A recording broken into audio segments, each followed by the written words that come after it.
দেখো, মনে করো আমরা একটা সেন্টেন্স লিখবো যে শাহান said to রিগান। একটা সেন্টেন্সকে আমরা 12টা টেন্স দিয়ে চেঞ্জ করব। মনে করো একটা বেসিক সেন্টেন্স, আই রাইট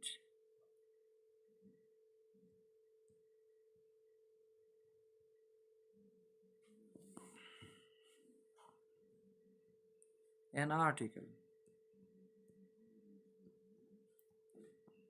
এই সেন্টেন্সটা দেখো, এইখানে এই সেন্টেন্সটা হচ্ছে একটা অ্যাসার্টিভ সেন্টেন্স, কারণ এর শুরুতেই একটা প্রোনাউন আছে।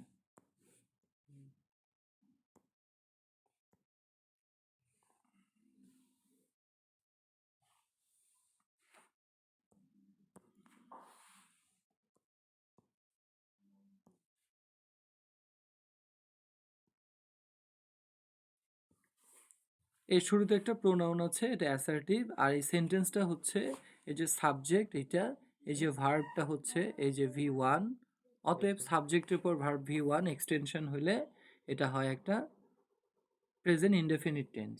তাহলে আমরা একটু আগেই দেখো এখানে দেখলাম কি, যে যখন কোনো সেন্টেন্স প্রেজেন্ট ইনডেফিনিট হবে, এই যে দেখো প্রেজেন্ট ইনডেফিনিট হবে, তখন আমরা সেটাকে পাস্ট ইনডেফিনিট করব।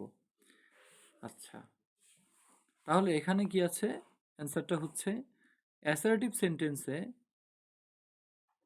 তুমি এখানে লিখবা শাহান।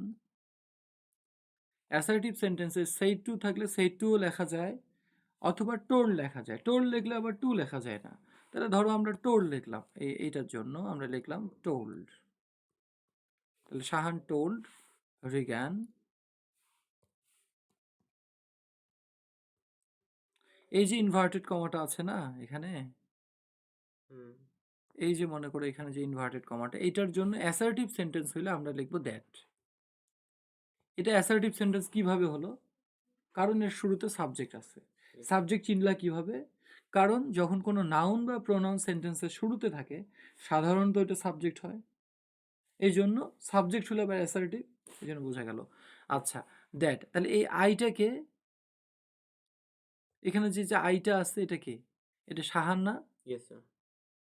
আচ্ছা, তাহলে এটা একটা ছেলে, এই জন্য আমরা লিখলাম হি।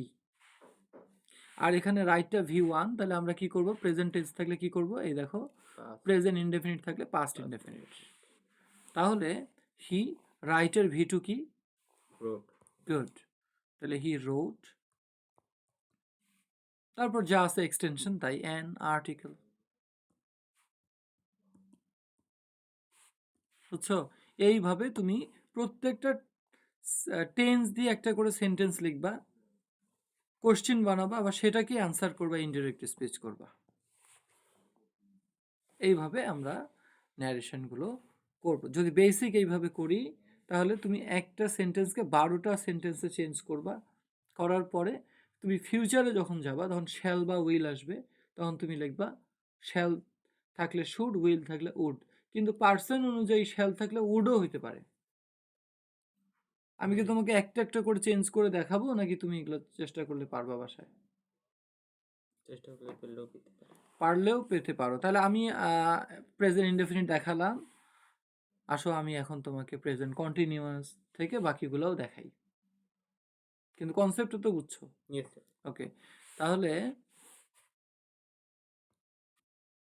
ওকে, তারপরে দেখো,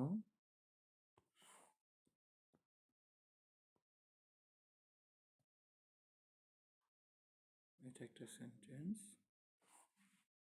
এটাকে যদি আমরা এখন কন্টিনিউয়াস করি, তাহলে প্রশ্নটা হবে এমন যে শাহান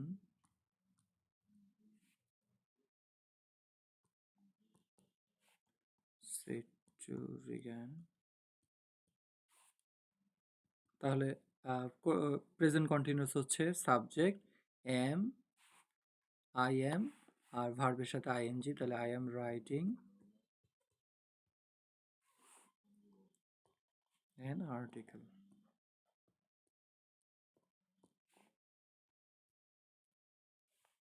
তাহলে তখন এর অ্যান্সারটা হবে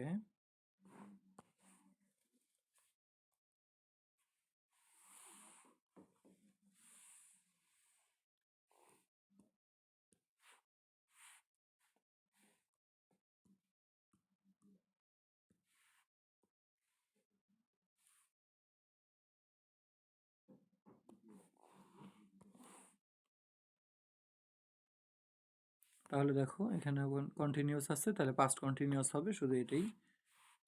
তাহলে অ্যান্সারটা আমরা লিখছি শাহান told রিগান।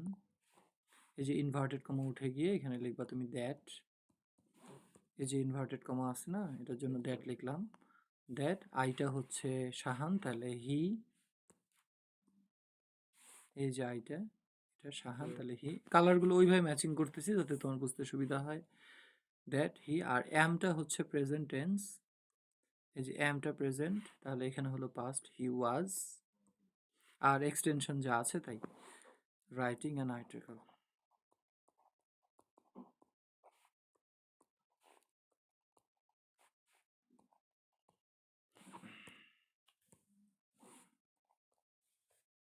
বুঝছো? একদম সোজা। টোল্ড, হ্যাঁ, তারপর told, দ্যাট, তারপরে সেম থাকবে। একেবারে সেম। তুমি আমার সাথে যদি ও, কয়েকটা করো ওইভাবে, তাহলেই কিন্তু হয়ে যায়। যদি আজকে হুম, আমাদের অনেক দেরি হয়েছে, তারপরেও আমরা তো শুরু করলাম, এভাবে আমরা করবো, এই যে এভাবে। বুঝছো? Yes sir. পারবে মনে হয়। পাবো স্যার। আমি একটা, আমার মাথার মধ্যে একটা